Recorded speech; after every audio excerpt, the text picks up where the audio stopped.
Good morning. और सुदेश और बलदेव, क्या हाल है? अच्छा साहब है अंदर? हाँ बैठे अंदर। 2 मिनट फ्री हो तो बात कर लो। हाँ जा अंदर बात कर ले।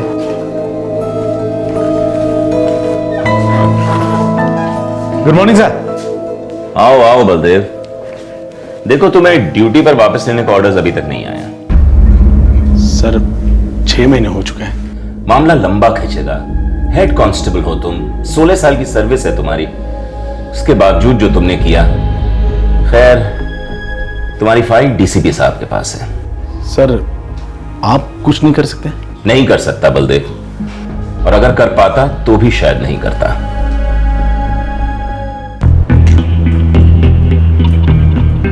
क्यों बे? एक तो तेरी गाड़ी ओवरलोड है, ऊपर से तेरे कागजात भी ठीक नहीं है। साहब मैं तो गाड़ी चलाता हूँ, लोडिंग वोडिंग का काम ट्रांसपोर्ट सेंटर में होता है। अच्छा। ओ रामदास। जी साहब। जाने दे गाड़ी। पर बलदेव साहब डॉक्यूमेंट ठीक नहीं है। मैंने कहा ना जाने दे गाड़ी। पर साहब आप तो क्या बे? अरे 16 साल की सर्विस है मेरी, बहुत दुनिया देखी है मैंने। और तू तो भी बच्चा है। देख गुस्सा ना दिला, कल को वापस ड्यूटी ज्वाइन कर ली तो तेरे लिए ठीक ना होगा, समझा? जा। ठीक है साहब। चल जा भाई, निकल।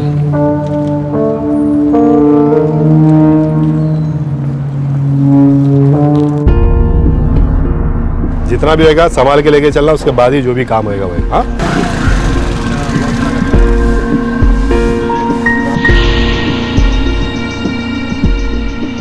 और आजिब सब ठीक? आप ही का राजा मालिक। ऐसे ही बढ़िया चलता रहेगा। एक बारी वर्दी लौट आए फिर देखी ना हाथों का कमाल। जहाँ खोदो वहीं सोना। बड़ी मेहरबानी होगी साहब। चलता हूँ। हाँ हाँ सर।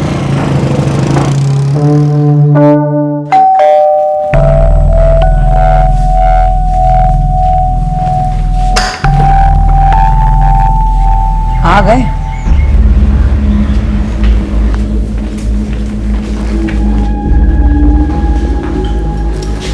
जानकी जल्दी चाय बना। रवि का डब्बा बन रहा है, चाय बाद में बनेगी। तेरी तो एक चाय बनाने को कितना वक्त लगता है? लगते तो सिर्फ 2 मिनट है, लेकिन सुबह के 11 बजे 2 मिनट 2 घंटे के बराबर होते हैं। हजारों काम होते हैं घर में, लेकिन घर से आपका क्या लेना देना? मुझसे जो है ना इज्जत से बात करियो, समझी? इज्जत कमाई जाती है। रवि के प्रिंसिपल ने 2 बार बुलाकर बेइज्जत किया है फीस को लेकर। सब्जी वाले और किराने वालों ने उधार देना बंद कर दिया, ताने कसने लगे। बस कर। एक जोड़ी सोने के कंगन थे, वो भी गिरवी रख दिए। और सुना? हाँ सुना, पर मुझे नहीं, जाके अपने बुढ़े बाप को सुना। कोकण में तुझे मेरे गले बांध दिया। बेशर्मी की भी हद होती है। 11 साल हो गए शादी को, लेकिन आपका ये रिकॉर्ड बजना बंद ही नहीं होता। अपने बाप से पैसे मांग, अपने बाप से पैसे मांग।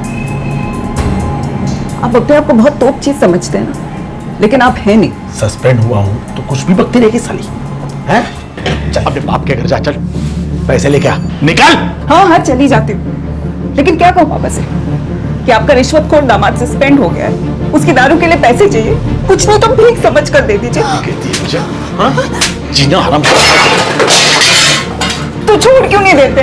हर महीने पैसे भिजवा दीजिए और रही आराम से। मुझसे तो तुझे सिर्फ जूते मिलना है, जूते। और हाथ उठाया तो कश्यप साहब को कंप्लेन कर दूंगी, कह देती हूँ। हर बारी इंस्पेक्टर साहब की धमकी देती है मुझे।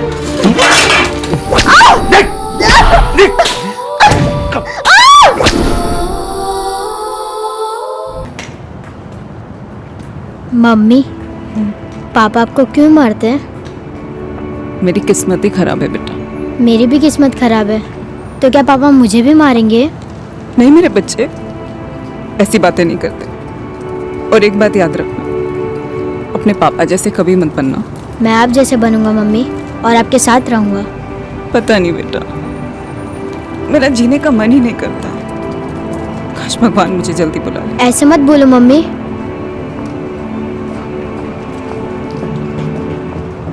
11 साल में एक दिन सुकून का नहीं मिला। पता नहीं यार मेरे बापू ने कहां से ऐसी सड़ी अलौरे मेरे मत्थे मार दी, जान ले लेती है यार। बलदेव साहब घर वाली की बातों का टेंशन नहीं लेते। कैसे ना लूं राजदीप। अरे घर जाने का मन ही नहीं करता। उसका चेहरा देखते ही पारा चढ़ जाता है मेरा। मुझे लगता है फिलहाल तुम अपनी नौकरी को लेके परेशान हो। नहीं है, जब सर्विस में था तब भी यही हाल था। हर दिन खून चूस लेती है मेरा, और हर दिन मेरा दिल करता है कि क्यों मर जाए, कुछ हो जाए, उससे चलवल जाए, गाड़ी के नीचे आ जाए, पर मेरी जिंदगी से जाए सही। काश मैं मर जाऊं, काश वो मर जाए। जब पति पत्नी एक दूसरे के लिए ऐसा सोचने लगे तो ये एक दस्तक है कि ये शादी मरम्मत से परे है। ऐसी शादी में नफरत इस कदर बुदबुदाती है कि हर झगड़े के बाद सामने वाले को मौत के ख्याल आते हैं। जुर्म इस शादी पर चील की तरह मंडराने लगता है, और फिर एक ऐसा दिन आता है जब ये दीमक खाई दुष्क्रिय शादी दम तोड़ देती है।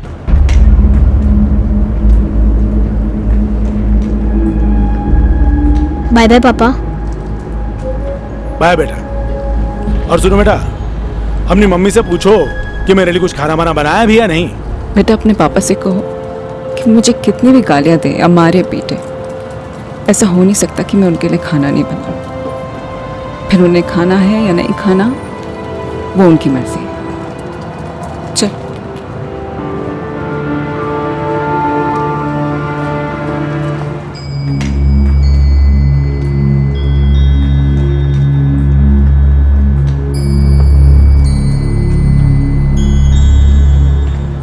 मम्मी पापा हमेशा से ऐसे थे? ऐसे मतलब? गंदे बुरे। बेटा ऐसे नहीं कहते। आपको वो अच्छे लगते हैं? पता नहीं बेटा। अच्छा मम्मा मैं जाता हूँ, बाय। बेटा बेटा मम्मी पापा के झगड़ों के बारे में बिल्कुल मत सोचना। हाँ, तुम्हारे पापा और मैं, हम दोनों तुमसे बहुत प्यार करते हैं। अच्छा मम्मी मैं जाता हूँ, बाय। बाय बेटा।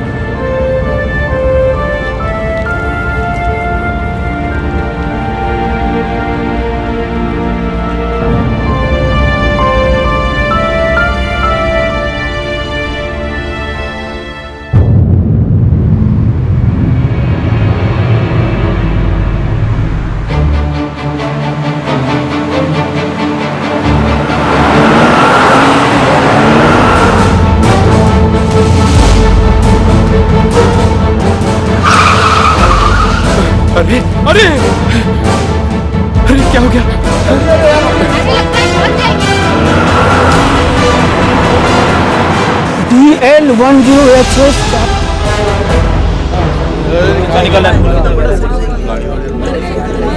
अरे सब लोग खड़े खड़े मुंह क्या देख रहे हो यार? कोई एम्बुलेंस को फोन करो। मणि फोन लगाओ एम्बुलेंस को।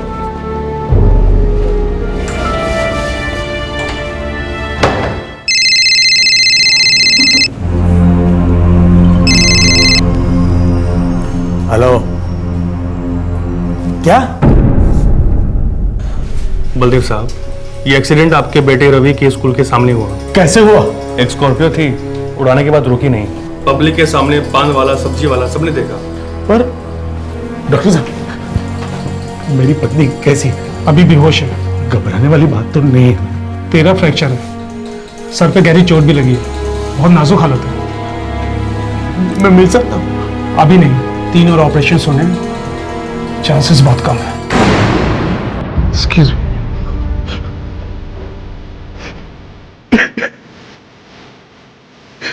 शांत हो जाओ। पापा क्या हुआ मम्मी को? बोले पापा क्या हुआ मम्मी को? बोले ना पापा, मम्मी कहाँ है? बोले ना पापा। मम्मी, मम्मी ठीक हो जाएगी बेटा। मम्मी को कुछ नहीं होगा बेटा। मम्मी ठीक हो जाएगी, एकदम ठीक। पापा मुझे मम्मी के पास जाना, मुझे मम्मी के पास जाना। पापा प्लीज मुझे ले चलो मम्मी के पास। पापा बताओ ना मुझे। सर, बलदेव साहब की पत्नी जानकी बहुत ही बुरी हालत में है। गाड़ी ने बहुत बुरी तरीके से उड़ाया सर। और गाड़ी वाला रुका नहीं? नहीं सर। देखो, बलदेव सस्पेंडेड है, लेकिन है हमारे डिपार्टमेंट का, इसलिए इस केस को स्पेशल केस समझो और ढूंढ निकालो उस काले रंग की स्कॉर्पियो को। बिल्कुल सर। रेड अलर्ट जारी करो। उस काले रंग की स्कॉर्पियो पे खून के निशान तो होने ही चाहिए। जी हाँ सर। एक्सीडेंट स्पॉट से सारी जानकारी लो। पान वाले ने गाड़ी देखी है सर। जो भी थे वहां पे उनसे पूरी जानकारी लो। बिल्कुल सर। बलदेव, सुन के बहुत बुरा लगा। अब कैसी है तुम्हारी वाइफ? सर, डॉक्टर कहते हैं कि बहुत क्रिटिकल है। मैं भी अभी तक उसे नहीं मिला। रोते नहीं बेटा, मम्मी ठीक हो जाएगी। मम्मी मरना चाहती थी, भगवान के पास जाना चाहती थी। मेरा जीने का मन ही नहीं करता है। काश भगवान मुझे जल्दी बुला ले। ऐसे मत बोलो मम्मी। साहब, धम से आवाज हुआ। मैंने देखा तो वो औरत यहाँ पर गिरी पड़ी थी। साहब, मैडम शायद रास्ता क्रॉस कर रही थी। वो रोज अपने बच्चे को लेकर आती थी और कभी कभार हमारे यहाँ आकर सब्जियाँ भी लेती थी। गाड़ी के बारे में और क्या याद है? काले रंग की स्कॉर्पियो गाड़ी थी साहब। और गाड़ी का नंबर मैंने अपने दिमाग में लॉक कर दिया था, लिख कर रखा हुआ मैंने। ये था। बढ़िया काम किया आपने। देखिए, पेशेंट कॉमा में चली गई है। इससे मामला और ज्यादा बिगड़ गया। मैं आपको कोई गारंटी नहीं दे सकता। Excuse me. पापा, क्या हुआ मम्मी को? बोलो ना पापा, मम्मी को क्या हुआ? पापा बोलो ना मम्मी को क्या हुआ पापा? आप फिक्र मत करो साहब, सब ठीक हो जाएगा। सर, पेट्रोल टीम ने इलाके के आसपास की लगभग सारी काले रंग की स्कॉर्पियो को चेक किया, मगर कुछ खास हाथ नहीं लगाया। लेकिन हाँ सर, पान वाले से गाड़ी का नंबर जरूर पता लगाया। फौरन पता करो कि गाड़ी किसके नाम पे रजिस्टर्ड है। जी सर। हमें गाड़ी और उसका मालिक तो बहुत जल्दी मिल जाएंगे, लेकिन ये केस उतना सीधा नहीं लगता। क्यों सर? हो सकता है कि बलदेव की बीवी जानकी को इस काले रंग की स्कॉर्पियो ने नहीं ठोका हो। सर, पूरी पब्लिक के सामने हुआ है एक्सीडेंट। हो सकता है कि बलदेव की बीवी खुद उस स्कॉर्पियो के सामने आ गई हो। वो अपने बेटे से भी मरने के बारे में बात कर रही थी ना। इन दोनों के बीच कुछ गड़बड़ थी, राइट? हाँ साहब, रोज का झगड़ा, रोज की टेंशन। पता नहीं था कि बात यहां तक आ सकती है।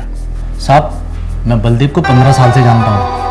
आपके इस पुलिस स्टेशन में आने से पहले जानकी ने उस पर केस ठोका था। कब? कैसा केस? साहब, 6 साल पहले की बात है। सर, मेरे घर में 2 बहनें कुंवारी।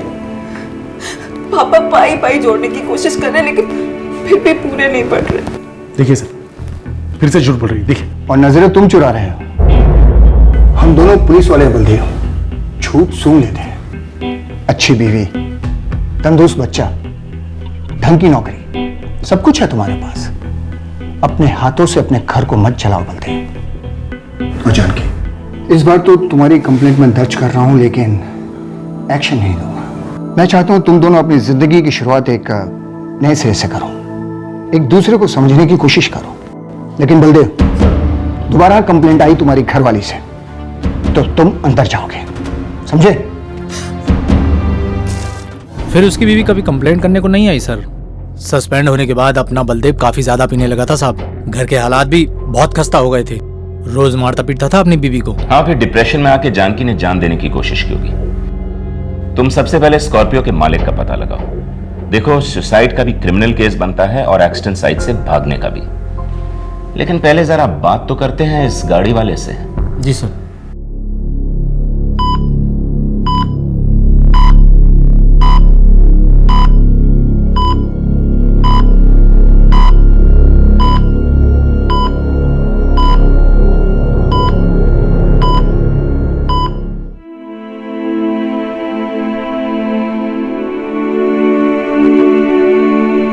खाओ बेटा।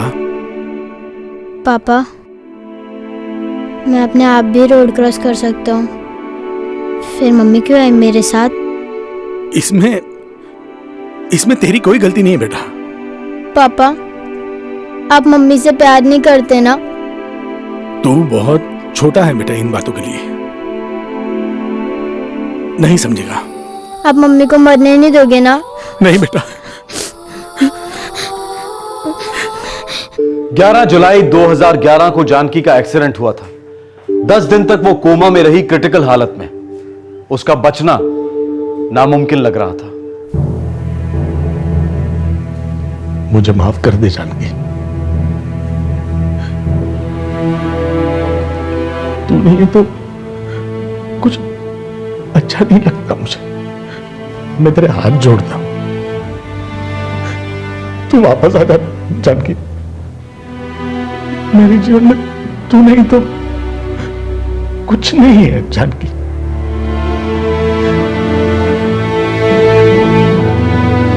वापस आ जा। ये क्या कह रहे हो सुदेश? हाँ सर, इस नंबर पर कोई भी स्कॉर्पियो गाड़ी रजिस्टर्ड ही नहीं है। सर, ये नंबर एक ऑल्टो कार का है और ऑल्टो कार किसी दुर्गेश शर्मा के नाम से है और दुर्गेश शर्मा ग्रेटर कैलाश में रहता है। सर जरूर कोई आपको गलतफहमी हुई है। मेरे पास सिर्फ एक ही कार है ऑल्टो और उसका ये रजिस्ट्रेशन नंबर है सर। 11 जुलाई को कहाँ थे आप? अपने ऑफिस में था, कनॉट प्लेस। इस तरफ द्वारका आए थे क्या किसी काम से? नहीं सर, मैं तो यहाँ कभी आता ही नहीं, ना ऑफिस के काम से और ना ही किसी पर्सनल काम से। ठीक है, आप जाइए। अगर जरूरत पड़ी तो आपको दोबारा बुलवा लेंगे। Okay, thank you sir. ये क्या मच रहा है? स्कॉर्पियो वाला गलत नंबर प्लेट लगा के क्यों घूम रहा था?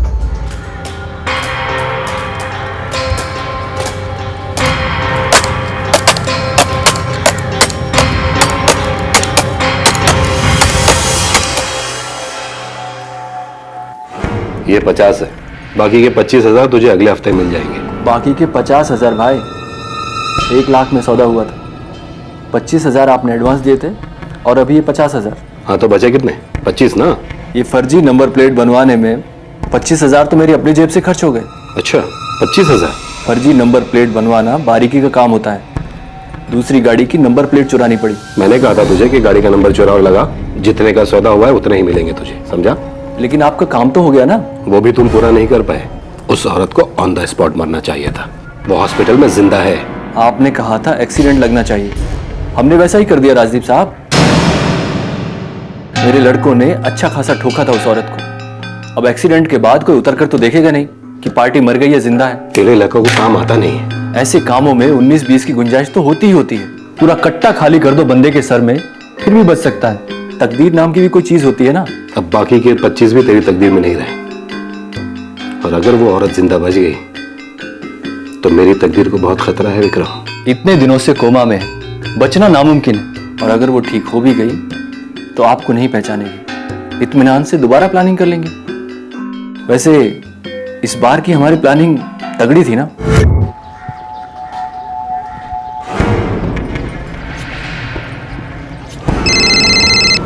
ओए बंटी, रेडी रहना। वो औरत किसी भी वक्त आ सकती है, फोन कट मत करना। जी विक्रम भैया।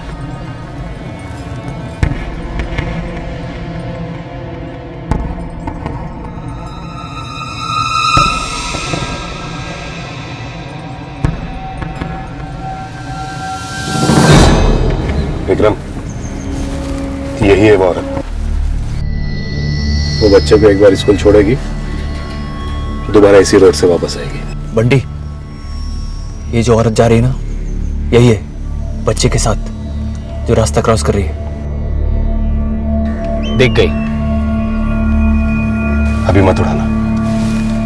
वो बच्चे को स्कूल छोड़ने के बाद दोबारा इस रास्ते से क्रॉस करेगी, तब तुम अपना काम पूरा करना, समझा? वो बच्चे को स्कूल छोड़कर फिर से रास्ता क्रॉस करेगी, तभी कुछ चल देना। जी विक्रम भैया। अच्छा मम्मा, मैं जाता हूँ, बाय। बेटा,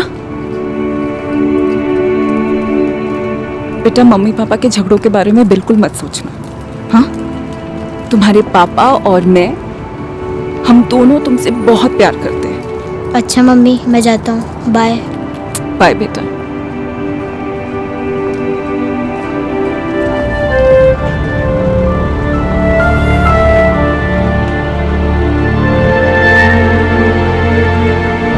सेक्टर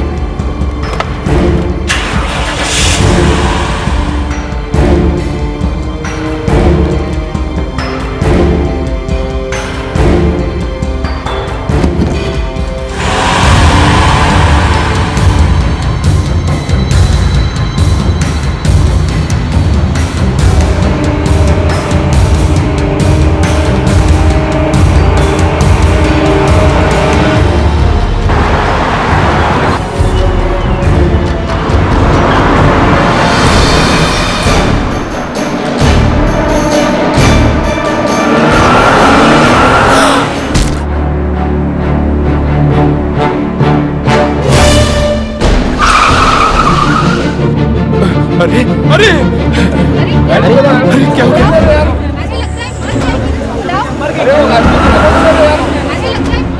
सो विक्रम, दुनिया इधर की उधर हो जाए, इस कांड में मेरा नाम नहीं आना चाहिए। उसका तो कोई चांस नहीं सर जी, लेकिन एक सीधी सादी औरत को मरवाने की ऐसी क्या जरूरत आ पड़ी आपको, वो भी एक कांस्टेबल की बीवी को? तुझे सिर्फ पैसों से मतलब है, वो तुझे मिल जाएंगे।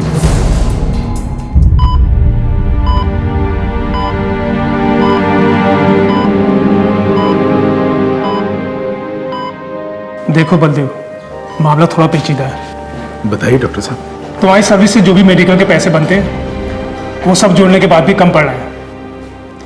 तुम्हारी पत्नी का ट्रीटमेंट काफी लंबा चलेगा और महंगा भी। बस जानकी जिंदा रहे डॉक्टर साहब, पैसे आ जाएंगे। देखो बलदेव, मैं तुम्हारी पत्नी के लिए वेलफेयर फंड से कुछ ना कुछ जरूर निकलवाऊंगा, लेकिन तुम्हारे सस्पेंशन ऑर्डर के बारे में कुछ नहीं कर सकता। ये दोनों अलग अलग चीजें हैं, तुम समझ रहे हो ना?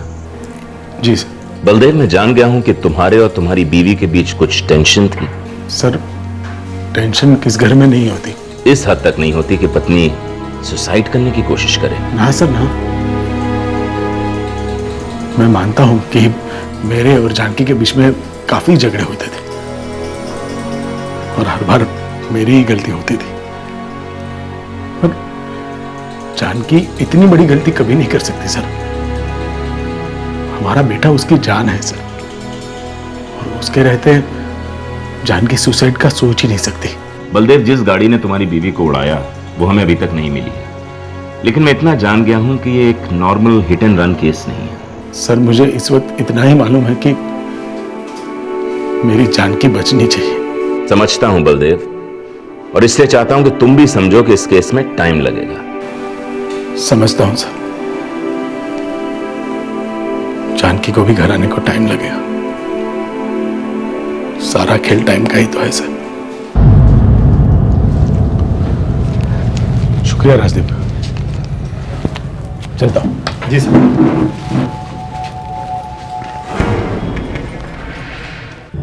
सस्पेंडेड कांस्टेबल बलदेव सिंह की पत्नी जानकी 1 महीने तक कोमा में रही और उस दौरान बलदेव सिंह हमेशा उसके पास बैठा रहा, इंतजार करता रहा। पुलिस ने इस केस की फाइल क्लोज नहीं की थी, पर इस केस में कोई हेडवे नहीं मिल रहा था, एक भी सुराग हाथ नहीं लगा था। अब सवाल यह था कि यह अटेम्प्टेड मर्डर क्यों अटेम्प्ट किया गया है? ट्रांसपोर्ट ऑपरेटर राजदीप का इस फुल प्रूफ प्लान के साथ क्या कनेक्शन है? पुलिस के काम में अक्सर तकदीर भी दस्तक देती है। 1.5 महीने बाद सितंबर 2011 में किसी और केस ने इस केस का पिटारा खोला। सर, ये धीरेन्द्र गवरी कुछ कहना चाहता है। किस बारे में? सर, वो द्वारका में जो दुकान लूटी गई थी ना गहनों की, उसके बारे में। उस लूट में जो बाइक इस्तेमाल हुई थी ना साहब, चोरी की थी साहब। ये खबर है तेरी? साहब, मेरी खबर ये है कि वो चोरी की बाइक को कहाँ छुपाया गया है ये मुझे मालूम है साहब। कहाँ छुपाया गया है? 2 मैकेनिक लड़के हैं साहब, उनके पास है सर। कहाँ मिलेंगे दोनों? सर, आज वो साकिब इलाके में आने वाले हैं साहब। मुझे तो उनके बाइक का नंबर भी मालूम है।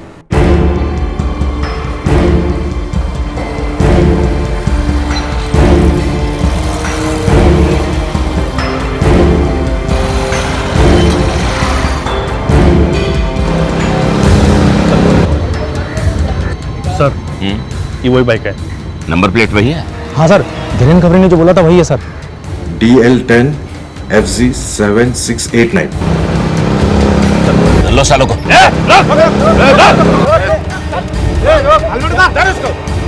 क्या हुआ भाई?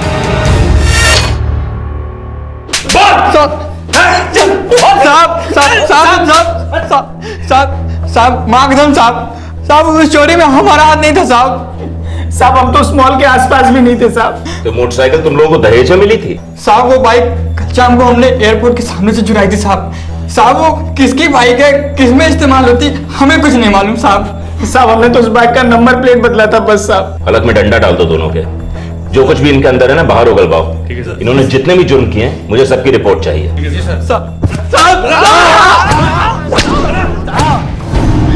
सर, वो 2 लड़के छोटू और बंटी, उन्होंने काफी कुछ उल्टी कर दी है। कुछ खास? सर, अपने बलदीप सिंह की बीवी का जो एक्सीडेंट हुआ है ना, इनका हाथ था उसमें? हाँ सर, वो काले रंग की स्कॉर्पियो ये दोनों ही चला रहे थे। अच्छा, तो तुम दोनों वो स्कॉर्पियो चला रहे थे? जी साहब। और उस पे नंबर प्लेट किसी दूसरी गाड़ी की लगी हुई थी? जी साहब। कौन सा कांड करके भाग रहे थे तुम लोग? कोई कांड करके नहीं सर। हाँ? तो नंबर प्लेट का तुमने टाइम पास के लिए बदली थी? एक औरत को उड़ाना था साहब, सुपारी मिली थी। हेड कांस्टेबल बलदेव सिंह की बीवी जानकी को स्कॉर्पियो के नीचे कुचलकर जान से मारने की सुपारी मिली थी तुम लोगों को? जी साहब। क्यों? साहब सुपारी में कोई क्यों नहीं पूछता, हम तो उस औरत को जानते भी नहीं थे साहब, बस हमें पैसे मिले और हमने उस पर गाड़ी चढ़ा दी।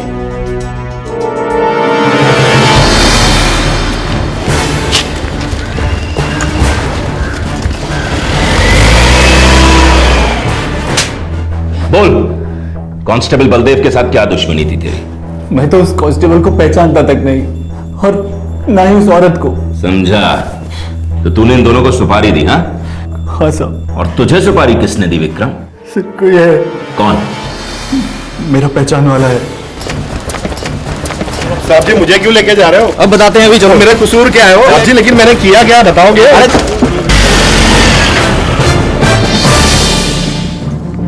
क्या रिश्ता है तेरा बलदेव की पत्नी के साथ? देख अभी टाइम दे रहा हूं, बोल दे। बलदेव की बीवी के साथ मेरा कोई रिश्ता नहीं था। फिर तूने उसकी सुपारी क्यों दी? एक्सीडेंट के समय तू ही मौजूद था, तूने ही उसको पहचाना, ऑर्डर दिए और फिर खड़ा तमाशा देखता रहा। क्यों?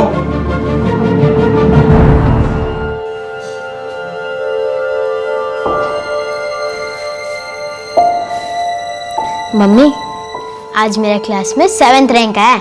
मेरी टीचर ने मुझे वेरी गुड कहा है। अब से मैं आपको तंग भी नहीं करूंगा और अपने आप से पढ़ूंगा।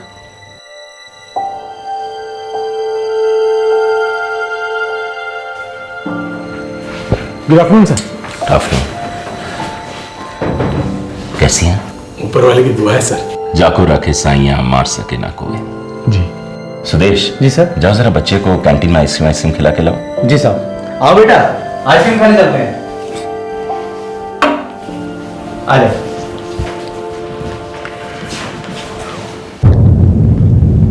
बलदेव, तुमने सही कहा था, तुम्हारी वाइफ सुसाइड अटेम्प्ट नहीं कर सकती।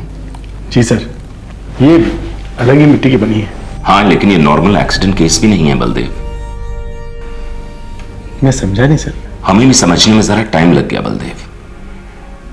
आओ थाने चलो मेरे साथ। आखिरकार जानकी के hit and run accident case की असलियत सामने आई। एक ऐसे षड्यंत्र पर रोशनी पड़ी जिसमें शामिल सभी गुनहगारों को पूरा विश्वास था कि उनका नाम कभी सामने नहीं आएगा।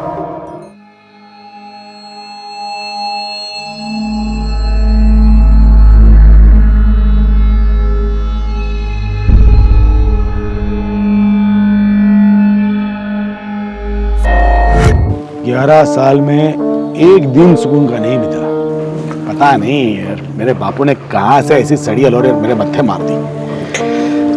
जान ले लेती है यार, हर दिन खून चूस लेती है मेरा, और हर दिन मेरा दिल करता है कि क्यों मर जाए, कुछ हो जाए उसे, जलवल जाए, गाड़ी के नीचे आ जाए, पर मेरी जिंदगी से जाए सही। राजदीप, उस तरफ से एक गाड़ी आ रही है फुल स्पीड, और इस तरफ मेरी जिंदगी का सबसे बड़ा बोझ मेरी पत्नी। धड़ा सर कुचल कर निकल जाती है गाड़ी, उसका कचुम्बर बना देती है। साहब मुझे लगता है आज आपको कुछ ज्यादा ही हो गई है, तभी आप ये उल्टी सीधी बातें कर रहे हैं। नहीं यार, ये सपना तो मैं हर रोज देखता हूँ। एक बारी ये मेरा सपना सच हो जाए तो सुकून की नींद सो जाऊंगा। अरे बलदेव साहब, 2 घूंट और मार लीजिए, चैन की नींद आ जाएगी आपको। नहीं, पहले मेरा सपना सच होगा, बाद में ही घूंट मारूंगा। हम दोनों मिलकर मारेंगे। बोल, मेरी मदद करेगा ना? ये क्या कह रहे हैं आप साहब? पिछले 16 साल से तेरी मदद करते आया हूँ राजदीप, और बड़ी नोटें छापी है तूने मेरी मेहरबानी से। मैंने भी आज तक आपके किसी भी काम को ना नहीं बोला है। तो अब भी मत करना। एक बारी मेरा सस्पेंशन हट जाए तो फिर से तेरे काम का आदमी बन जाऊंगा। मेरी पत्नी जानकी का एक्सीडेंट करवा दे। इतना मत सोच, आए दिन तेरी ट्रकों का एक्सीडेंट हुआ करता है। हाँ लेकिन साहब, अगर मेरा ट्रक इसमें इन्वॉल्व हुआ तो बवाल हो जाएगा। तो किसी और की गाड़ी इस्तेमाल कर, कुछ ऐसा कर कि जिसमें उसका नाम ना आए, तेरा भी नाम ना आए, और ना ही मेरा। विक्रम, मेरे लिए कर दे यार। कर तो मैं दूंगा, लेकिन खर्चा तगड़ा होगा। जितना खर्चा लगेगा ना मैं करूंगा, लेकिन एक बात का ध्यान रखना, इस पूरे कांड में मेरा नाम कहीं नहीं आना चाहिए। बस एक एक्सीडेंट तो करना है, नकली नंबर प्लेट लगाओ, उड़ाओ और उड़ जाओ वहां से। कभी किसी को भनक नहीं होगी। लेकिन पकड़े गए तो? पकड़े गए तो क्या, बेल हो जाएगी। हमें पैसे कितने मिलेंगे? पैसे अच्छे मिलेंगे, लेकिन काम भी अच्छा होना चाहिए, एकदम साफ सुथरा। किसी का नाम नहीं, किसी पर उंगली नहीं, और मुझ पर तो कभी नहीं। मंजूर है? बेटा अपने पापा से कहो कि मुझे कितनी भी गालियां दें या मारे पीटे, ऐसा हो नहीं सकता कि मैं उनके लिए खाना नहीं बनाऊं। चल।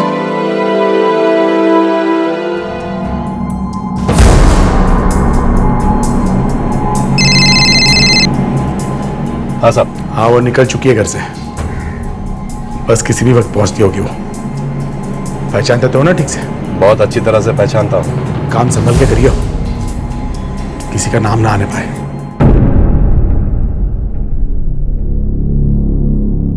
बहुत ज्यादा नफरत करता था मैं उससे सर। एक बात अटक गई थी दिमाग में कि वो गई तो मैं सुखी। मैं गलत था सर। जब मैंने उसे अस्पताल में देखा तो मुझे लगा कि मैंने बहुत बड़ी गलती कर दी। दरअसल मुझे उसकी जरूरत है सर। मेरे बेटे को उसकी जरूरत है।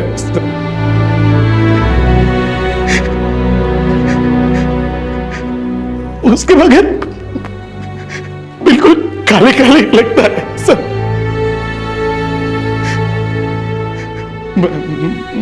मैं नहीं चाहता कि वो मरे। मैं उसे किसी भी हालत में बचाना चाहता हूं। बच तो वो गई है बलदेव, शायद उसके बेटे के प्यार ने उसे जिंदा रखा। उस प्यार में थोड़ा हिस्सा तेरा भी था, लेकिन तू उस प्यार का हकदार नहीं है। तो कितना गिरा हुआ आदमी है बलदेव। घिन आती है सोच के कि तू कभी हमारे डिपार्टमेंट में हुआ करता था। अरे अपनी परेशानियां मिटाने के लिए किसी की जिंदगी मिटाने से किसी का भला हुआ है क्या? हाँ, तू तो इन सच्चाइयों को जानता है, फिर भी तूने ऐसा षड्यंत्र रचा।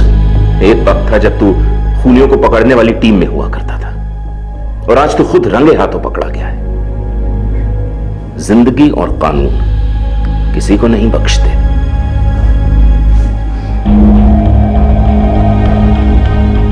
निबंध का शीर्षक है मेरा परिवार। मेरे परिवार में मैं हूँ, मेरे पापा हैं और मेरी मम्मी है। हम तीनों एक दूसरे से बहुत प्यार करते हैं। पापा और मम्मी दोनों मिलकर मेरा बहुत ख्याल रखते हैं।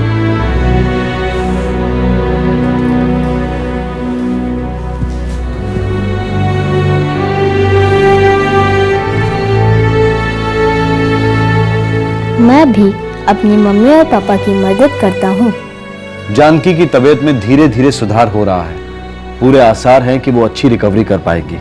बलदेव और जानकी का छोटा सा लड़का रवि इस बहुत बड़ी और कड़वी सच्चाई से वाकिफ है कि उसके पिता ने ही उसकी मां की हत्या करवाने की कोशिश की, पर जानकी अब तक इस बात से अनजान है।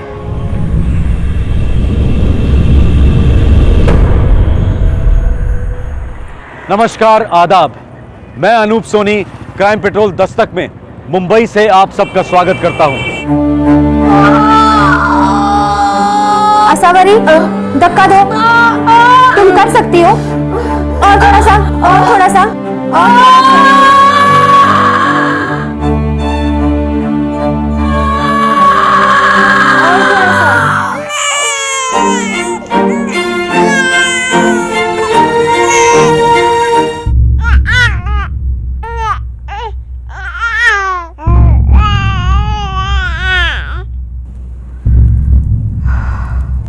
मुबारक हो, लड़की हुई है। देवा ओ देवा, लक्ष्मी आई है घर पे। लेकिन एक बात है। क्या बात है डॉक्टर? बच्ची की टांगों में शायद प्रॉब्लम है। देखिए, घबराने की बात नहीं है। अभी कुछ भी कहना बहुत जल्दी होगा, पर हाँ, मेरी एक सलाह है कि आप जल्दी इसे किसी पेडिट्रिशियन को दिखाइए। वो क्या होता है? मतलब बच्चों का डॉक्टर। आप चाहे तो मैं आज ही आपकी अपॉइंटमेंट करवा देती हूँ। घबराने की बात नहीं है, अगर कोई मुश्किल है तो उसका हल भी है। जी।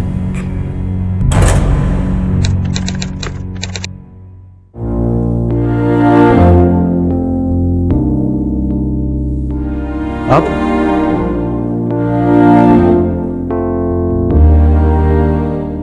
बेटा कुछ हल्का हल्का महसूस हो रहा है?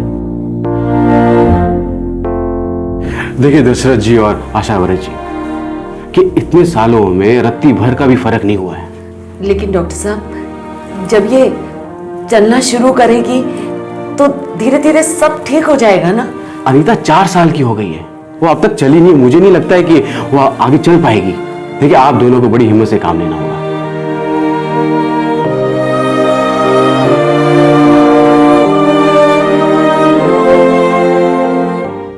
एक विकलांग बच्चा पैदा होता है, इलाज की कोई गुंजाइश नहीं। इसे कुदरत की मर्जी मानकर समझौता किया जाता है। लेकिन प्रकृति इतनी भी निर्दयी नहीं है। वो दस्तक देती है कि अपंग बच्चा चल नहीं सकता, लेकिन जिंदगी चला जरूर सकता है। बस आवश्यकता है तो आत्मविश्वास की और माता पिता के प्यार की। इस केस में अनीता की टांगें नाकाम जरूर थी, लेकिन उसकी दिमागी हालत काफी तेज थी। उसे अपने माता पिता के दुख और चिंता का गहरा आभास था। जब तक अनीता 16 साल की हुई, उसकी 2 बहनें और हो चुकी थी और दोनों नॉर्मल थी। वैसे अनीता भी नॉर्मल जिंदगी बसर कर सकती थी, लेकिन शायद तकदीर को कुछ और ही मंजूर था। अक्टूबर 2011, करजत, महाराष्ट्र।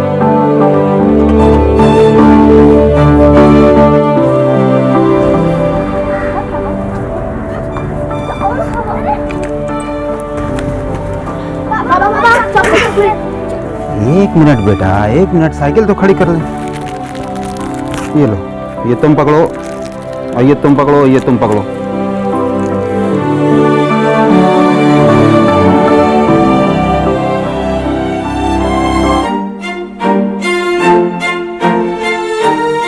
आ गए तेरे बापू?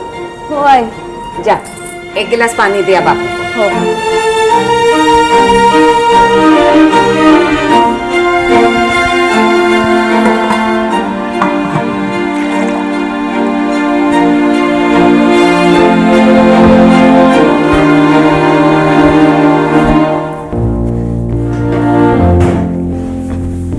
बाबा, पानी।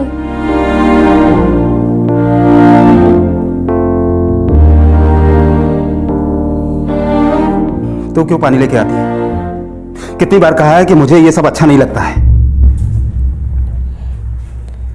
ए अनीता की माँ, तेरे दिमाग को लकवा मार गया है क्या? अरे ये ठीक से चल भी नहीं पाती है और इससे घर का काम करवाती रहती है। बंद करिए रोज रोज का नाटक, समझी?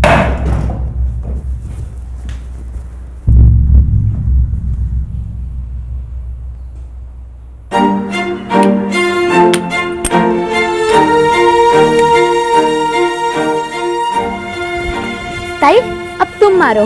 हाँ।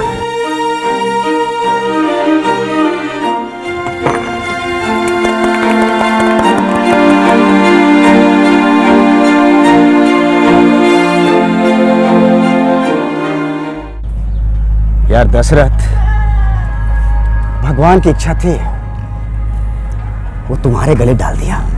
वैसे तू क्या कर सकता है? मैं क्या कर सकता हूं? और अगर कुछ करना भी चाहूं तो फिर पता नहीं कि करना क्या है। कोई लड़का देखा है? हाँ, रायगढ़ वाले हैं ना? हाँ। उसका लड़का भी अपनी अनीता की तरह है। अरे तब तो बहुत बढ़िया है, दोनों एक दूसरे को संभाल लेंगे। हाँ संभाल लेंगे, लेकिन उसके माँ बाप को कौन संभालेगा? क्या हुआ? अरे इतना बड़ा मुंह फाड़ रहे हैं, 30,000 रुपए मांग रहे हैं। 30,000 रुपए? और वो भी एक अपंग लड़के के लिए? वही तो, अगर 30,000 रुपए खर्च भी कर देते तो उसके बाद 2 लड़कियां और, उनके लिए मैं क्या बचाऊंगा? यार क्या न्याय, इस अनीता का कुछ हो नहीं सकता क्या? उसकी खुद की जिंदगी तो है नहीं, 2 पैसे की भी, और हमें कंगाल बना के छोड़ेगी। दशरथ हिम्मत रख, हिम्मत, कुछ ना कुछ जरूर हो जाएगा। यार जो होना है एक बार में हो जाए, यार या पार। करजत मुंबई से सिर्फ 60 किलोमीटर दूर है और यहां आज के जमाने में 2011 में एक बाप अपनी अपंग बेटी को बोझ समझ रहा है। उसे उस लड़की के लिए कोई भी उम्मीद नहीं दिखाई देती। वो किसी रिहैबिलिटेशन प्रोग्राम के बारे में भी नहीं जानता, वो किसी सरकारी स्कीम के बारे में भी नहीं जानता, वो कुछ भी नहीं जानता सिवाय इसके कि वो कुछ नहीं कर सकता। निरक्षरता, निराशा, नाराजगी, मुंबई से सिर्फ 60 किलोमीटर दूर।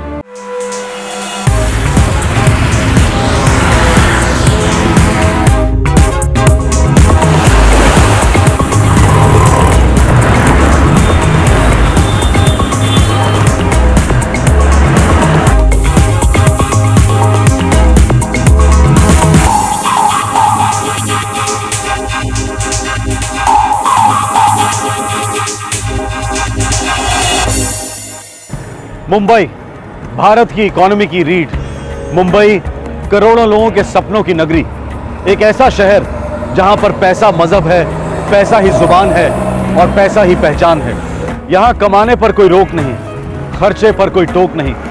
दुनिया भर में हो रही तरक्की का हर कदम मुंबई पर जरूर पड़ता है। दरअसल ये पूरा शहर एक शॉपिंग मॉल है जहां पर सब कुछ मिलता है, सब कुछ बिकता है, सब कुछ।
रैकेट की खबर है एलेक्सा।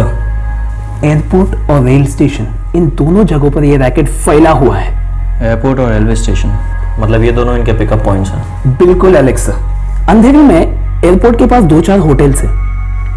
एयरपोर्ट से उठाते हैं, सीधे होटल ले जाते हैं। होटल्स कौन से हैं, कुछ पता चला? एक ऑटो वाले का पीछा किया था मैंने, उसने कस्टमर को 3 होटल्स बताए। मैंने वो होटल्स के नाम नोट किए हैं। खबर तो पक्की है ना? गलत हुई ना, खबरी के लिए छोड़ दो सर।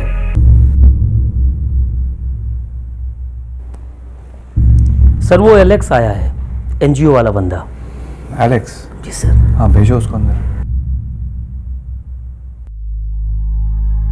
खबर झूठी हुई तो मुझे कई जवाब देने पड़ेंगे। सर मेरा सबसे खास खबरी 10 दिनों से इस गिरोह का पीछा कर रहा है। इतनी बड़ी रेड करना कोई छोटी मोटी बात नहीं है एलेक्स। सर लेकिन खबर मिली है कि छोटे बच्चों का इस्तेमाल किया जा रहा है। ये रेड छोटी मोटी हो ही नहीं सकती है सर। एलेक्स के पास खबर है कि दोनों एयरपोर्ट्स और तीनों रेलवे स्टेशन में पिकअप पॉइंट्स हैं। सर सिर्फ एयरपोर्ट पर फोकस करेंगे, तभी उन्हें रेड हैंडेड पकड़ सकते हैं। हमें मेजर खबर उसी सेक्टर की मिली है। एयरपोर्ट से निकलने वाला हर मेल पैसेंजर पहले ऑटो रिक्शा पकड़ता है और तब उन्हें होटल के साथ साथ स्पेशल सर्विस भी ऑफर किया जाता है। होटल्स के बारे में कोई खबर सर? मेरे आदमी ने 1-2 नाम दिए तो हैं, पर उन पर ब्लाइंड रेड करना मुनासिब नहीं होगा। ऑटो रिक्शा वाला जहां लेकर जाएगा वही टारगेट होगा। हम आज रात ही ऑपरेशन रेस्क्यू लॉन्च करेंगे और प्रकाश तुम कस्टमर बन के जाओगे। यस सर, और हमारी टीम ऑटो का पीछा करेगी सर। सारी टीम्स तुम्हारे इशारे का इंतजार करेंगी और जैसे ही ग्रीन सिग्नल मिलेगा एक टीम रेड करेगी और बाकी की टीम बाहर फुल अलर्ट पर होगी सर। मैं चाहता हूं कि इस ऑपरेशन में सिर्फ तुम 4 लोग इन्वॉल्व होने चाहिए और अगर किसी और की जरूरत पड़े तो लास्ट मोमेंट पे तुम्हारा सिग्नल मिलने के बाद लोकल पुलिस स्टेशन को अलर्ट कर देना। समझ गया सर।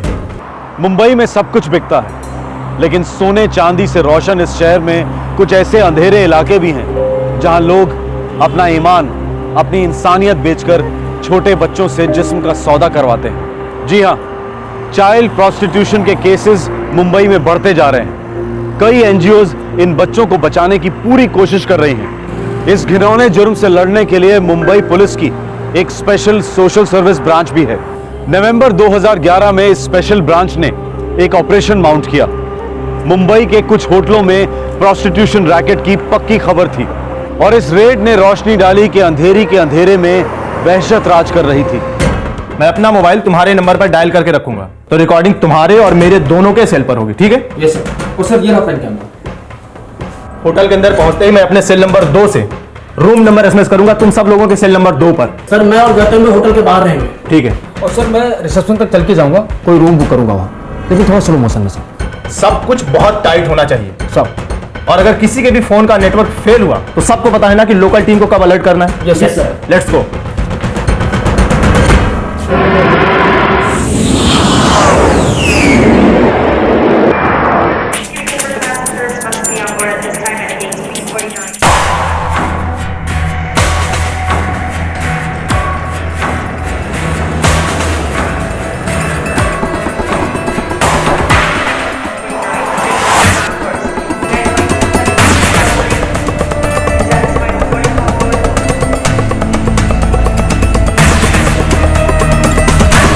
रिक्शा वाला मिला? हाँ सर। चलो ना हवलदार साहब। एक रिक्शा निकला है, वो वेटिंग में तीसरा है सर। हाँ ठीक है, दिख गया, पकड़ता हूँ।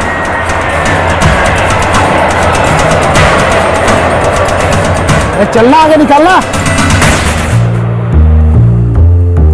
चलेगा भाई, लाइन तोड़ के। कहाँ जाना साहब? फ्लाइट मिस हो गई है, 4-5 घंटे काटने हैं। कोई होटल शोटल? अरे आगे कुछ मत पूछिए साहब, आपके लिए एकदम परफेक्ट होटल है। बैठिए साहब बैठिए।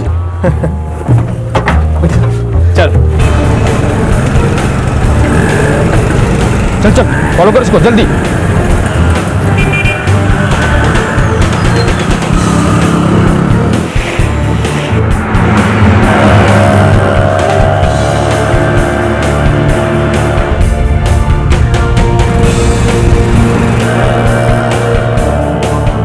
वैसे कौन सी फ्लाइट मिस हुई साहब? एमिरेट्स, दुबई की फ्लाइट, कनेक्टिंग फ्लाइट मिस हो गई। फॉरेन जा रहे हैं? Out of India?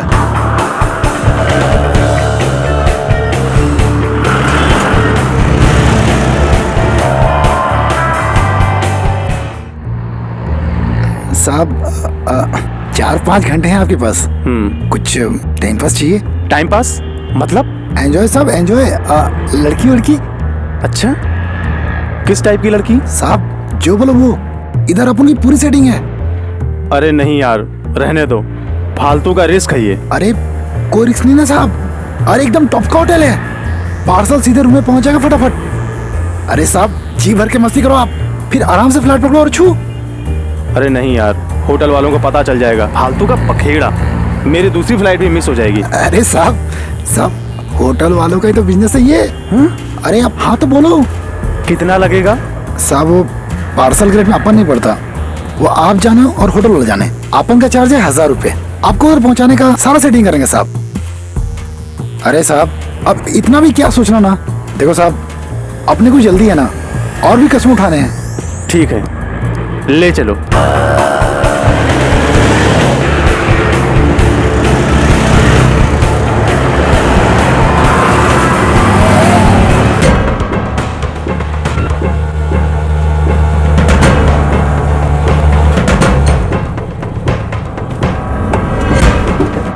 दो मिनट साहब, जरा सेटिंग करके आता हूँ।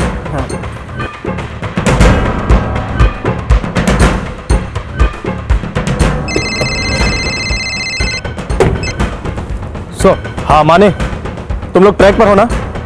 होटल आकाश रेजिडेंसी के बाहर ही हो ना? यस सर, हम लोग बिल्कुल एकदम आपके पीछे पार्कड हैं, होटल आकाश रेजिडेंसी। और कैसा है? ठीक हूँ, मस्त जेंटलमैन है। अरे दुबई जाने लाया, नोट भी कम नहीं होंगे उसके पास। लड़की कैसे चाहिए उसे?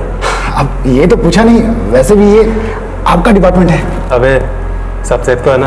अरे भाई आज तक कोई फालतू गड़बड़ लेके आएगा इधर, देखोगे तो समझ जाओगे। अरे मक्खन है मक्खन। ठीक है, जले क्या उस मक्खन।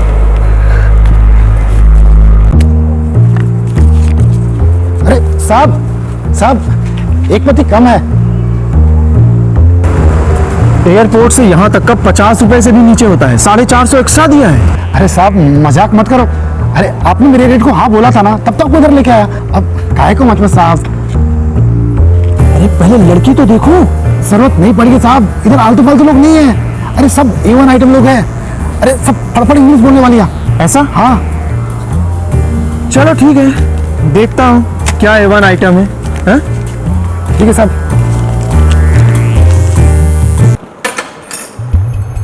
आप रूम में फ्रेश हो जाइए, तब तक वो आ जाएगी। कितना टाइम लगेगा? ज्यादा से ज्यादा 15 मिनट। थैंक्स। सब कुछ सेफ है ना? देखिए मुझे कोई प्रॉब्लम नहीं चाहिए, प्लीज। टेंशन मत लीजिए, हमारा रोज का है और हमारी हर जगह सेटिंग भी है। आप एसी ऑन कीजिए और मस्त एंजॉय कीजिए। ड्रिंक्स, खाना वाना जो भी चाहिए सब तो आपका आ जाएगा। ठीक है, थैंक्स।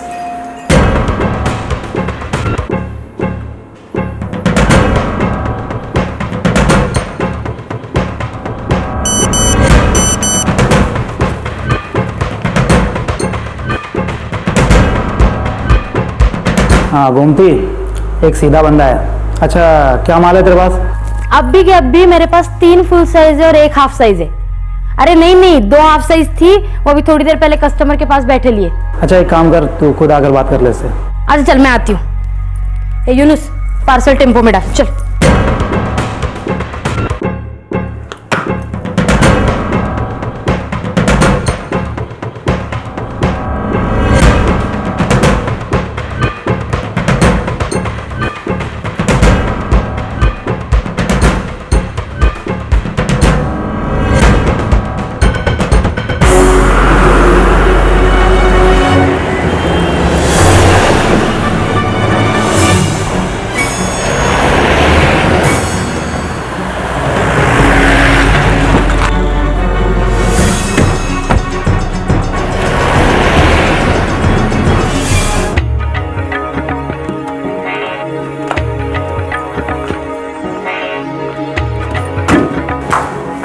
Room number 205। बुड्ढा है क्या? और पिए ना। अरे तू कब से कस्टमर के उम्र और तबीयत की चिंता करने लगी?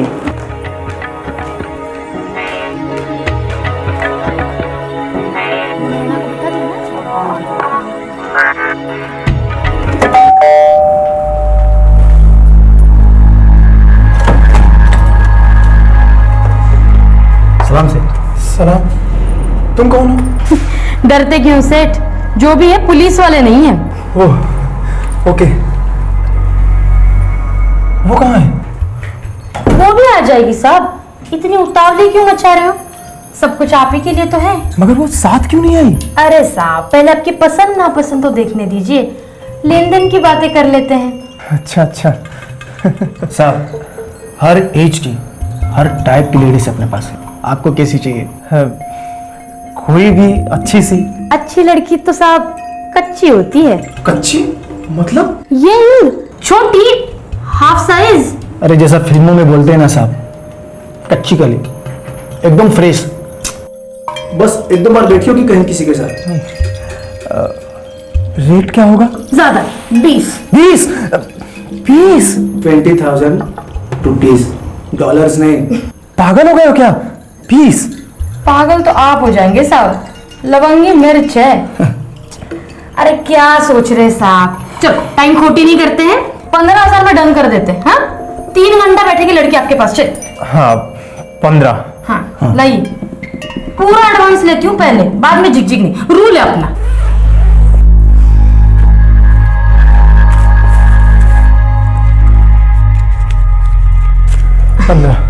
जी बस 5 मिनट में लड़की आ जाएगी, फिर जो मन करे सो नाम दो, जो दिल करे सो वो काम लो। चल रहे।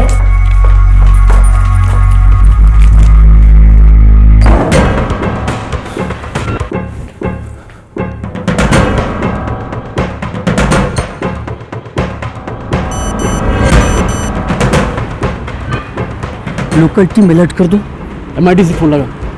ये घूमती सब साफ साफ क्यों नहीं बोला उसको? बोलने जैसा क्या है, तू चुप रहे।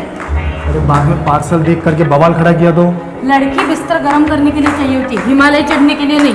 हाँ तेरी ये बात भी सही है। कहाँ पे? अंधेरी सिग्नल के पास? अरे तो कितने सारे होटल है वहाँ, नाम तो बोलो। सर होटल का नाम हमारे प्रकाश सर को मालूम है। आप थोड़ा ताबड़तोड़ अपनी टीम लेकर के बस यहाँ पहुँच जाइए। ठीक है, मैं पीआई साहब को अभी बोलता हूँ। थोड़ा फटाफट साहब, गर्म मामला है। सर रेट तो फिक्स है, सभी में एसी या डबल बेड है, इन सभी का 4,500। सलील, रूम सर्विस वालों को भेजना, थोड़ा सा सामान उठाना है। अच्छा ठीक है। राकेश। अच्छा भाई सॉरी, 4,500 मेरे बजट में नहीं है, मैं कहीं और देखता हूँ।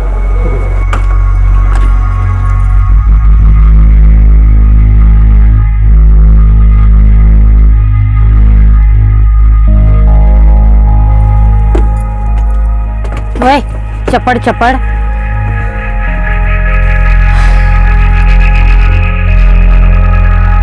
जा ले आओ इसको।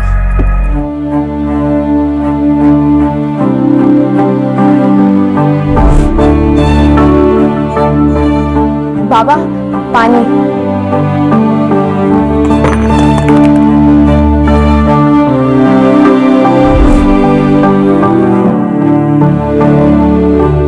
$205 मिले आना, संभाल के।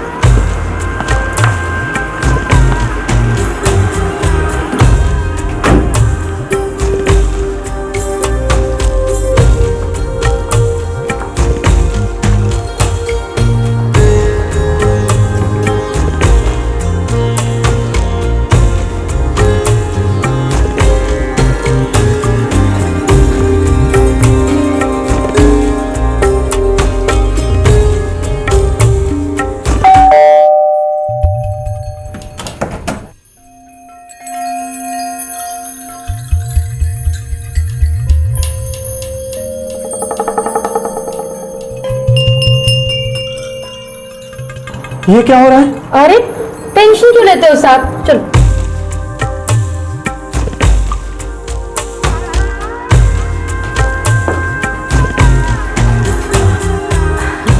क्या है ना साहब, इसकी टांगों में थोड़ी सी प्रॉब्लम है, बस बाकी सब टिप टॉप है। आप एक बार बैठ के तो देखिए।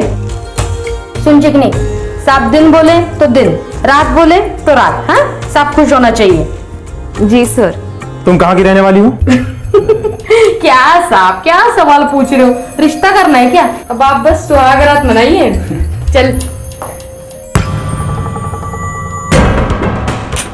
एक मिनट। अरे कोई हिलेगा नहीं। ये क्या है ये? अब सुहाग रात नहीं, सीधे 13वीं मनाएंगे तुम सबकी।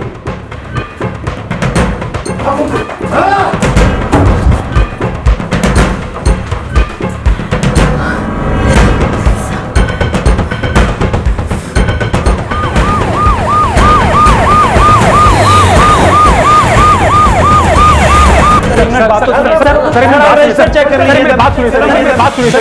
सर रुकेंगे, सर आप समझ। इसको ले जाओ।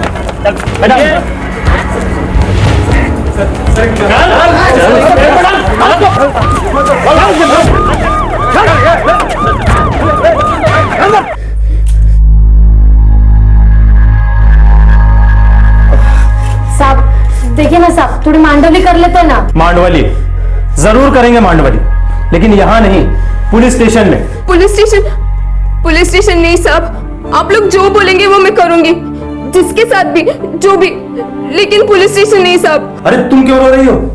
हम तुमको ही तो बचाने यहाँ आए हैं। पुलिस नहीं साहब। अरे हम ही पुलिस वाले हैं, और तुम्हारे साथ जो जो जबरदस्ती इन लोगों ने की है ना, उसका पूरा हिसाब लेंगे। नहीं साहब, रत्ती में जबरदस्ती नहीं की है, पूछ लीजिए। जो भी कर रही है अपने दिल से कर रही है। लड़की बोलना सच। हाँ सर, दीदी सच बोल रही है, ये मेरा काम है, कोई जबरदस्ती नहीं है। होटल का स्टाफ, मैनेजर, रिक्शा वाला, दलाल, मैडम, बाकी की लड़कियां, सबको गिरफ्तार किया गया, लेकिन अनीता को गिरफ्तार नहीं किया गया। बस उसे प्रोटेक्टिव कस्टडी में लिया गया क्योंकि वो एक माइनर थी। पुलिस इस बात से बहुत हैरान थी क्योंकि अनीता बार बार ये कह रही थी कि वो अपनी मर्जी से प्रोस्टिट्यूशन में है। अब सवाल यह था कि करजत के गांव में अपनी बहनों के साथ खेलने वाली मासूम अनीता यहां के विकृति के दलदल तक कैसे पहुंच गई।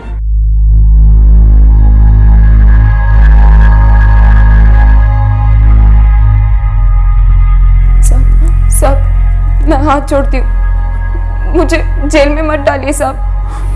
नहीं अनीता, तुम्हें जेल में नहीं डाला जा रहा है, तुम्हें करेक्शन सेंटर भेजा जा रहा है। वो क्या होता है साहब? अनीता, वो एक ऐसी जगह है जहां तुम्हारी ठीक से देखभाल की जाएगी। तुम्हें वो बुरे दिन दोबारा नहीं देखने पड़ेंगे अनीता। हम सब तुम्हारे साथ हैं। तुम कहाँ की रहने वाली हो? तुम्हें जबरदस्ती उठवाया गया या कुछ खिला पिला कर लाया गया? नहीं साहब, किसी ने उठाया नहीं था और किसी ने कुछ खिलाया पिलाया भी नहीं था। कुछ नहीं, बस ये बात मेरे माँ बाप को मत बताना, कभी मत बताना। अनीता, लेकिन तुम्हारे माँ बाप तुम्हें देखकर बहुत खुश होंगे।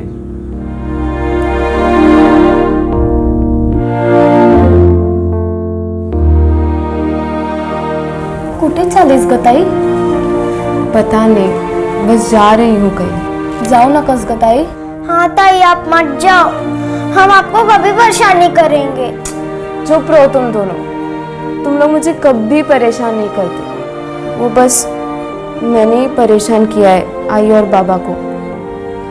तुम दोनों समझ जाओगे किसी दिन। सुनो जी, मैं फिर कह रही हूँ, ऐसे मत भेजो मेरी अनीता को। अरे अरे वो चल नहीं सकती तो क्या हुआ? आखिर खून है हमारा। हाँ, हमारा खून है, खून चूस चूस कर ही बड़ी हुई है हमारा, और आने वाले सालों में सारा खून उसके अंदर होगा हमारा। अब सबके सामने यहाँ नौटंकी मत करो, समझी? ए वहीनी, समझो कि लड़की के भाग खुल गए। ये बंटी है ना बंटी, ऐसे कई लड़कियों की शादी उसने उत्तर प्रदेश में करवाई है। हाँ, और एक बार जिसको वचन दे देता है ना, पलट कर मुंह करता नहीं है। देखना, हमारी बेटी वहां पर राज करेगी।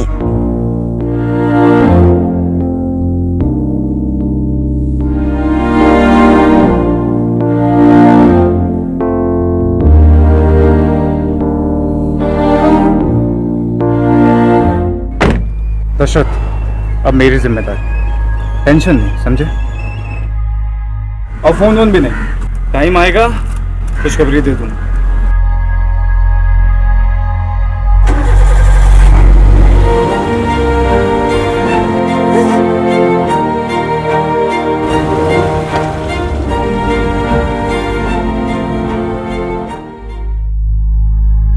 वहां से तुम यूपी तो गई नहीं होगी?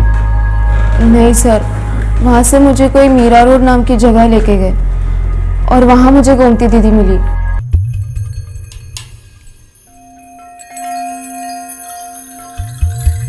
अरे उसके पैरों में बांधा है, तेरे आंखों में तो नहीं। क्या करूंगी इसका?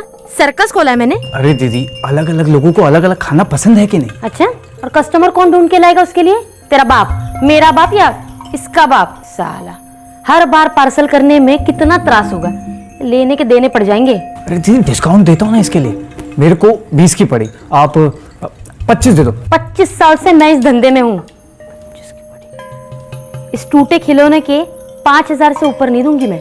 बच्चे की जान लोगी क्या दीदी? 10 की तो मेरी खरीद है। अभी बोल रहा था 20, अब बोल रहा है 10। फोकट में मिलियन तेरे को? हाँ? धंधे की कसम 10। तो 11 ले ले, वरना वापस ले जा। नहीं रे दीदी, समझाना यार क्या। पूनम, अच्छे से खाना खा। क्या है, दुबली होती जा रही है दिन ब दिन। दीदी, हाँ क्या 11 क्या बोल रही है? 1000 रुपए तो उस साले टैक्सी वाले को दिया, करजत से इधर तक का। एक काम करना, 13 दे दे। 12.5 से ऊपर एक पैसा नहीं दूंगी। यूनुस, और बेटा खाना पसंद आया? अच्छे से खाना। हाँ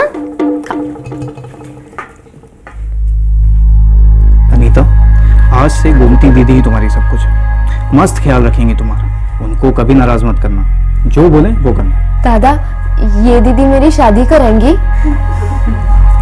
देखो, तुम्हारी शादी नहीं होने वाली। इसका क्या मतलब है दादा?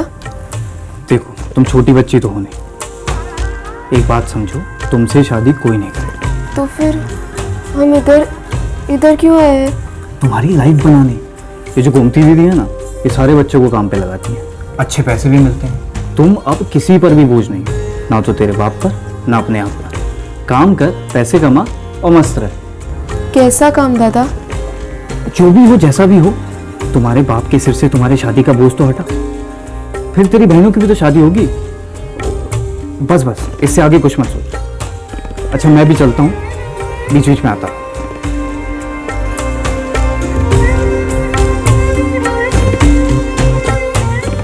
एक दो दिन में ही मुझे गोमती दीदी ने बता दिया कि मुझे क्या काम करना पड़ेगा।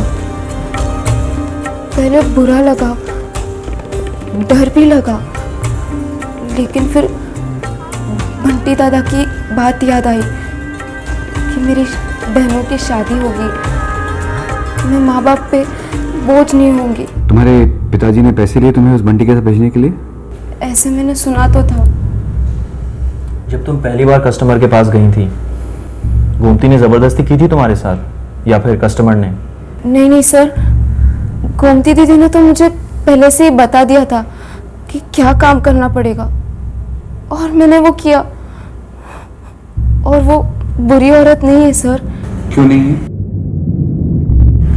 गोमती दीदी मुझे बोझ नहीं समझती, पनौती नहीं कहती, मुझे बराबर का समझती है।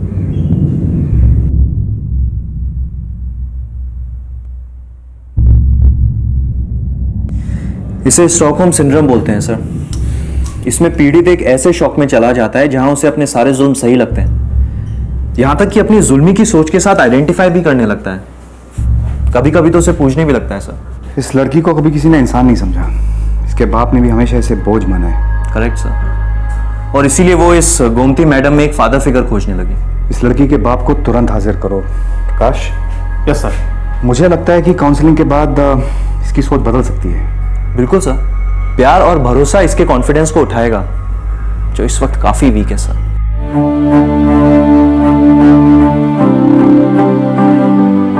अनीता, तुम चल भले ही नहीं सकती, पर सोच तो सकती हो। अनीता, तुम्हारा दिमाग काफी तेज है, हाथ फर्स्ट क्लास है, तुम काफी कुछ कर सकती हो।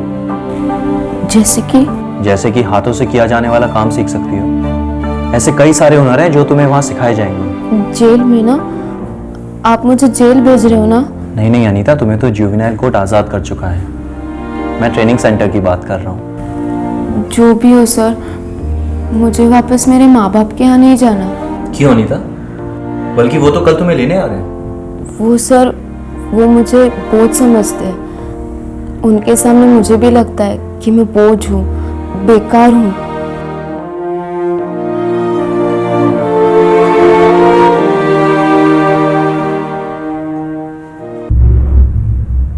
आज के बाद नहीं अनीता,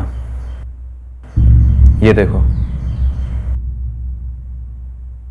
आज के बाद तुम्हें कभी किसी कंधे की जरूरत नहीं पड़ेगी। तुम कभी किसी पर बोझ नहीं बनोगी अनीता। तुम एक नया हुनर सीखोगी, खुद पैसे कमाओगी, इज्जत कमाओगी, सर उठाकर जियोगी।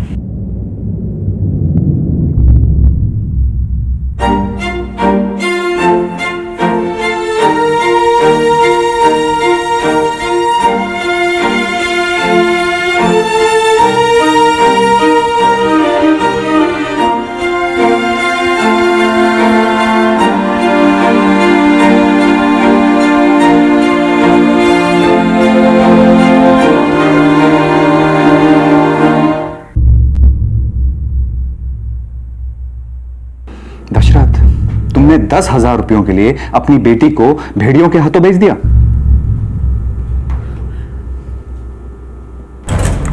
10,000 दे रहे हैं? हाँ।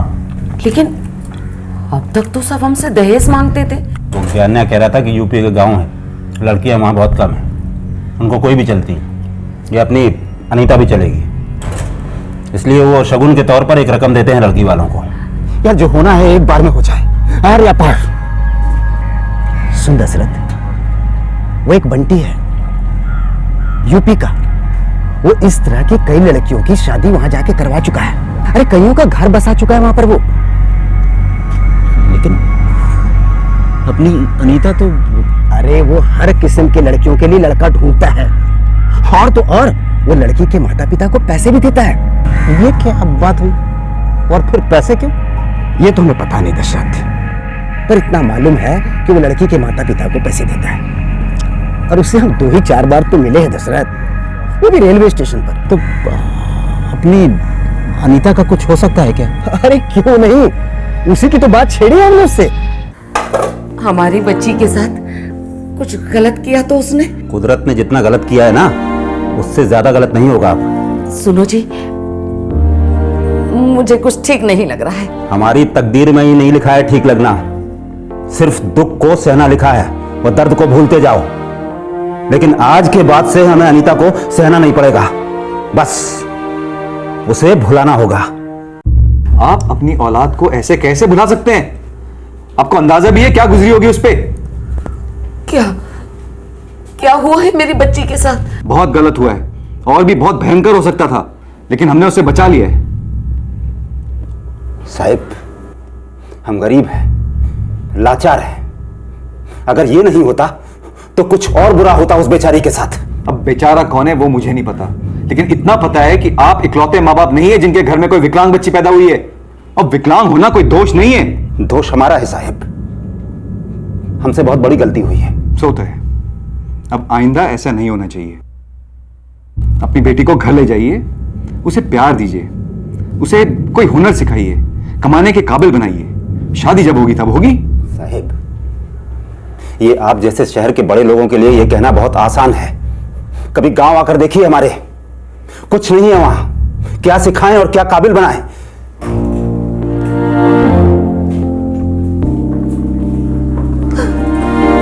अनीता, मेरी बच्ची कैसी है तू? कैसी है मेरी बच्ची? देखो ना जी, हमारी बच्ची आ गई, हमारी बच्ची हमें मिल गई, हमारी बच्ची हमें मिल गई।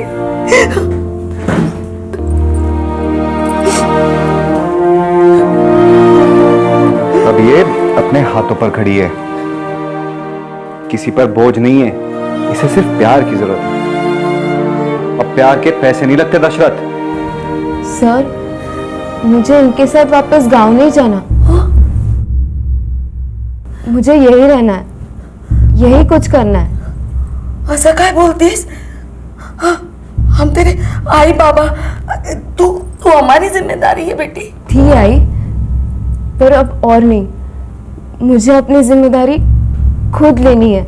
आपने मुझे इस दुनिया में लाया, इतने साल संभाला, बड़े उपकार है आपके। अब मैं और उपकार नहीं लेना चाहती।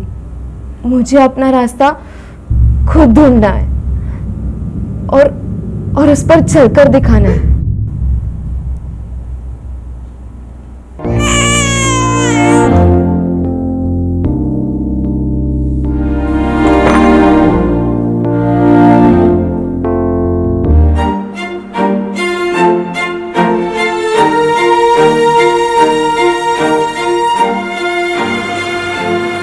अभी देखो मैं आउट करने वाली हूँ। नहीं नहीं नहीं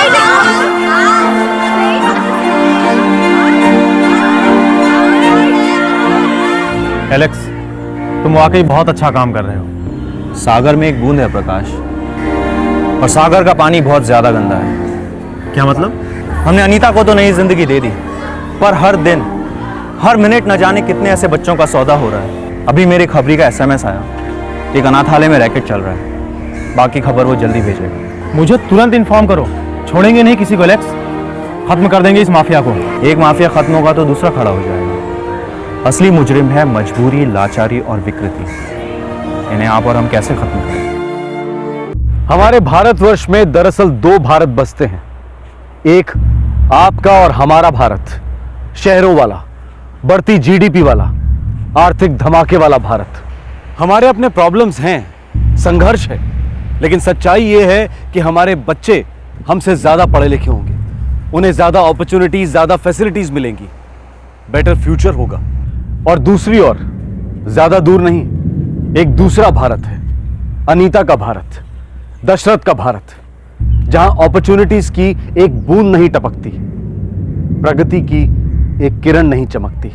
5 साल में एक बार चुनाव के वक्त सरकार इस भारत की तरफ ममता से गदगद हो उठती है, लेकिन उस ममता को भी सत्ता के दलाल बीच में ही निगल जाते हैं। ये भारत आजादी से अब तक निराश है, हताश है, और ये भारत बहुत विशाल है। इन दो भारतों के बीच के अंतर को घटाना एक इमरजेंसी सिचुएशन है। जुर्म एक सामाजिक रोग है, और जब तक समाज का हर तबका, हर भारतीय गरीबी और गरिमा की असली रेखा से वाकई ऊपर नहीं उठ जाता, तब तक किसी ना किसी होटल के कमरे में कोई ना कोई अनीता किश्तों में बेआबरू होती रहेगी। फिर मिलेंगे अगले एपिसोड में। जय हिंद, जय भारत। इस तरह के और भी एपिसोड देखने के लिए हमारे चैनल को सब्सक्राइब करें और बेल आइकन दबाना ना भूलें।